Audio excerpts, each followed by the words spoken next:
샬롬 사랑하는 주예수교회 성도 여러분, 오늘은 4월 17일 월요일입니다. 우리 주일로 시작된 한 주간 또 오늘 하루 주님께 주신 크신 은혜가 함께 하시기를 바랍니다. 오늘 찬송가는 325장이고요. 예수가 함께 계시니 함께 찬양하시겠습니다.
아멘. 오늘도 예수님이 우리와 함께 하시는 줄 믿습니다. 그와 동행하는, 주님과 동행하는 하루 되기를 바랍니다.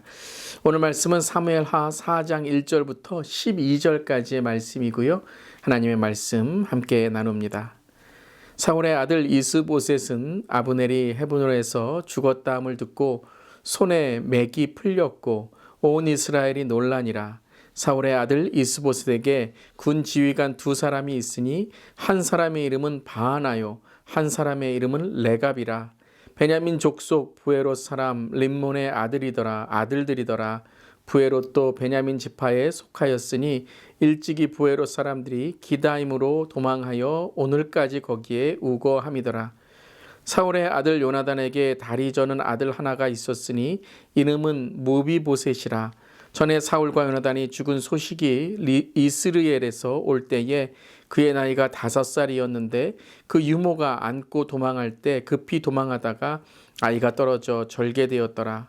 부에롯 사람 림몬의 아들 레갑과 바하나가 길을 떠나 볕이 쬐 때 즈음에 이스보셋의 집에 이르니 마침 그가 침상에서 낮잠을 자는지라. 레갑과 그의 형제 바하나가 밀을 가지러 온 채하고 집 가운데로 들어가서 그의 배를 찌르고 도망하였더라. 그들이 집에 들어가니 이스보셋이 침실에서 침상 위에 누워 있는지라. 그를 쳐 죽이고 목을 베어 그의 머리를 가지고 밤새도록 아라바 길로 가 헤브론에 이르러 다윗 왕에게 이스보셋의 머리를 들이며 아레데 왕의 생명을 해하려 하던 원수 사울의 아들 이스보셋의 머리가 여기 있나이다. 여호와께서 오늘 우리 주 대신 왕의 원수를 사울과 그의 자손에게 갚으셨나이다 하니 다윗이 부에롯 사람 림몬의 아들 레갑과 그의 형제 바하나에게 대답하여 그들에게 이르되 내 생명을 여러 환난 가운데서 건지신 여호와께서 살아계심을 두고 맹세하노니 전에 사람이 내게 알리기를 보라 사울이 죽었다 하며 그가 좋은 소식을 전하는 줄로 생각하였어도 내가 그를 잡아 시글락에서 죽여서 그것을 그 소식을 전한 가품으로 삼았거든. 하물며 악인이 의인을 그의 집 침상 위에서 죽인 것이겠느냐. 그런즉 내가 악인의 피 흘린 죄를 너희에게 갚아서 너희를 이 땅에서 없이 하지 아니하겠느냐 하고 청년들에게 명령하며 곧 그들을 죽이고 수족을 베어 헤브론 목가에 매달고 이스보셋의 머리를 가져다가 헤브론에서 아브넬의 무덤에 매장하였더라. 아멘. 하나님의 말씀입니다. 하나님 말씀에 감사합니다. 계속해서 복수와 살인, 죽음으로 이어지는 이제 사울 가문의 이스라엘의 그 북쪽 나라의 이야기를 계속 보고 있습니다.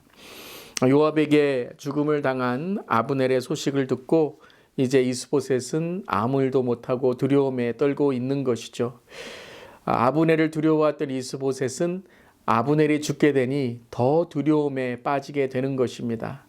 이처럼 사람을 의지하고 세상을 의지하는 삶은 더 큰 두려움에 빠질 수밖에 없는 것이죠. 그러함으로써 아브넬이 죽은 후 사울의 이 가문은 급격히 몰락하게 됩니다. 사울 가문의 몰락과 최후는 바로 악과 죄의 결말이 이렇게 무섭다라는 것입니다. 사울의 죄로 인해서 그리고 그 가문의 죄가 계속 이어짐을 통해서 바로 이 죄의 무서움을 우리는 깨달아야 되는 것입니다. 죄는 이렇게 파괴성이 있습니다. 작은 죄가 큰 죄로 더 큰 이러한 몰락의 길을 가게 하는 것이고 또 하나의 죄의 무서움은 전염성이라는 것이죠. 세대와 세대를 통해서 자녀들에게 이렇게 나라 전체에 이러한 죄의 이 무서움을 우리는 깨닫게 되는 것입니다. 그러함으로써 이스보셋의 부하였던 이 아브넬이 죽은 이후에 또 다른 배신과 또 다른 이러한 죽음이 있게 되는 것이죠. 오늘 1절과 2절을 보면 바하나와 레갑이라는 사람을 오늘 소개하게 됩니다. 한 사람 이 이름은 바하나요, 레갑인데요. 이 둘은 바로 형제인 것이죠. 이들이 이스보셋의 군 지휘관이었는데 아브넬이 죽게 되니 오히려 이들이 이제 이스보셋을 죽이게 됩니다. 지켜야 될 사람이 죽이는 사람이 되어 버린 것이죠. 이러한 바하나와 레갑의 이 악을 오늘 이 사울 가문의 마지막 최후로 우리에게 전하고 있는 것입니다. 근데 그 가운데 4절을 보면 이 요나단의 아들 중에 무비보셋이라는 이 아들을 우리에게 전하고 있습니다. 아니 왜 갑자기 배신의 이야기가 계속되면서 무비보셋의 이야기를 오늘 이 4절에 기록하고 있는 것일까요? 특별히 그는 장애를 가지고 있는 사람인 것을 오늘 동안 자세히 설명하고 있는 것이죠. 사울과 요나단이 죽었을 때에 유모가 그를 급히 가다 떨어뜨렸던 5살의 그 일을 통해서 무비보셋은 장애가 되었던 것이죠. 이것은 갑자기 오늘 등장하는 것이 아닙니다. 이 요나단과 다윗의 이 언약의 관계가 여전히 유효하다라는 것을 우리에게 전하면서 이 장애가 있는 무비보셋, 이 장애가 있는 이 아들이었지만 그는 나중에 이제 우리가 보게 될 텐데요. 하나님의 은혜를 겪게 되고 다윗의 은혜를 받게 되는 것이죠. 이러한 죽임과 살인 그리고 사울의 가문의 이 몰락 가운데 하나님은 여전히 언약의 하나님이시고 또 은혜의 하나님이시다. 그 하나님의 은혜를 구하는 자에게 하나님은 또한 그 은혜의 언약을 베풀어 주신다라는 것을 우리에게 기억해야 하고 있는 것입니다. 복수와 살인, 이러한 배신의 이런 이야기 속에서도 하나님은 그 은혜를 우리에게 여전히 기억해 하신다라는 것이죠. 오늘 어떠한 어려움과 또한 죄 가운데 그러한 아픔이 있을지라도 우리는 계속 기억해야 될 것이 바로 회개로 나아가는 주님께서 우리에게 함께 하시는 사람은 이 은혜를 받는다라는 것입니다. 자, 이에 이제 이스보셋을 레갑과 바하나가 잠들어 있는 사이에 죽이게 되는 것입니다. 침상에 있을 때 그를 찌르고 그를 죽이게 되죠. 그리고 그의 머리를 갖고 이제 다윗에게 가게 됩니다. 다윗에게 가서 이제 다윗의 이 은혜를 받으려고 했던 것이죠. 그런데 이들이 한 행동은 악한 행동입니다.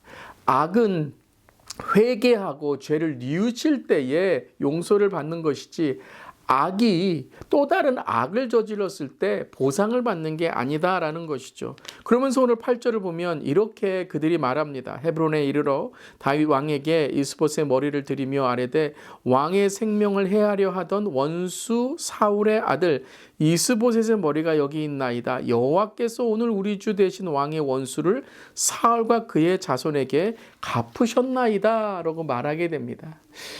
여러분, 이 바하나와 이 레갑의 행동이 하나님이라는 단어를 쓴다고 해서 합리화될 수 있을까요?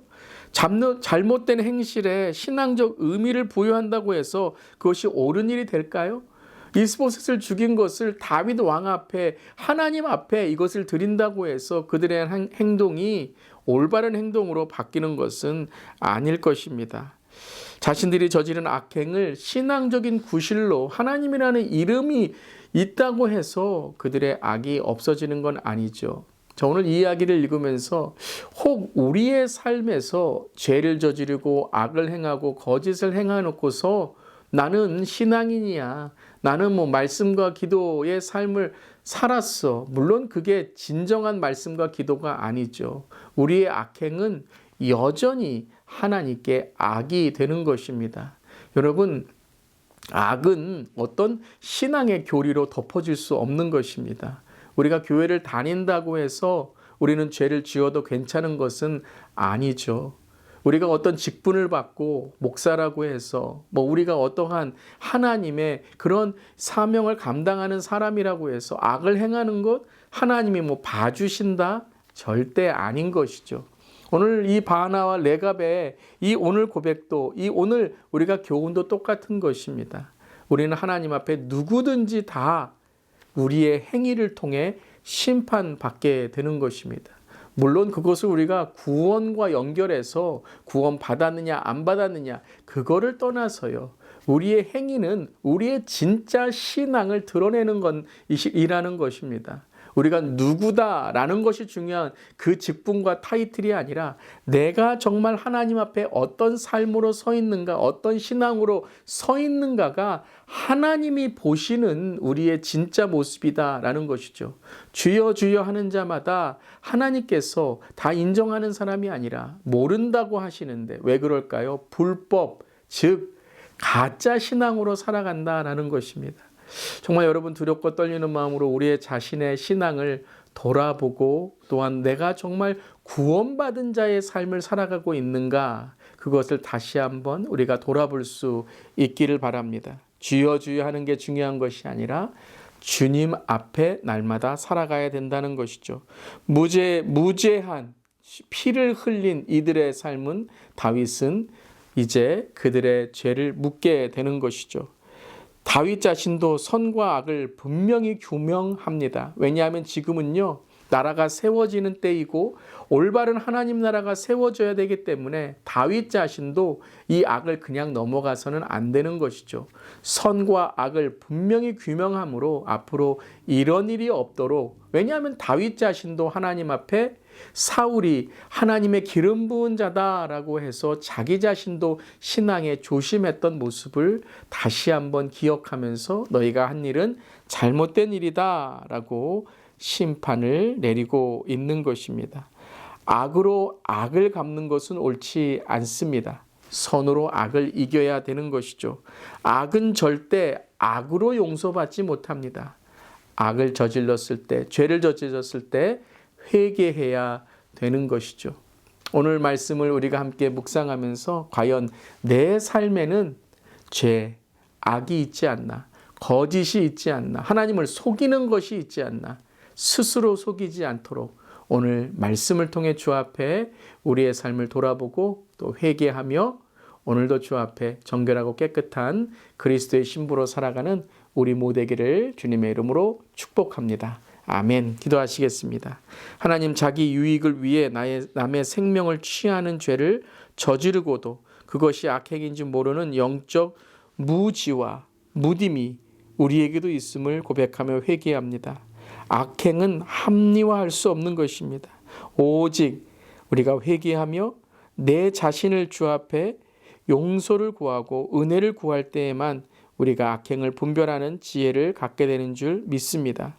칭찬과 인정에 스스로 속아 악에 동조하지 않게 하시고 늘 두렵고 떨리는 마음으로 주 앞에 서서 우리의 어떤 타이틀이 아니라 우리의 진짜 주 앞에 서는 정체성으로 날마다 회개하며 기도하며 말씀으로 깨어있는 우리 모두에게 하여 주시옵소서. 특별히 우리 교회의 직분자들, 교역자들, 또 말씀으로 주 앞에 나아가는 모든 우리의 삶이 늘 하나님 앞에 정결한 삶이 되게 하시고 1:1로 주 앞에 날마다 정결하고 깨끗한 우리의 신앙 삶이 되게 하여 주시옵소서. 주님 감사드리며 예수님의 이름으로 기도드리옵나이다. 아멘. 오늘도 말씀으로 승리하시고 죄를 이기는 하루 되시기를 바랍니다. 아멘.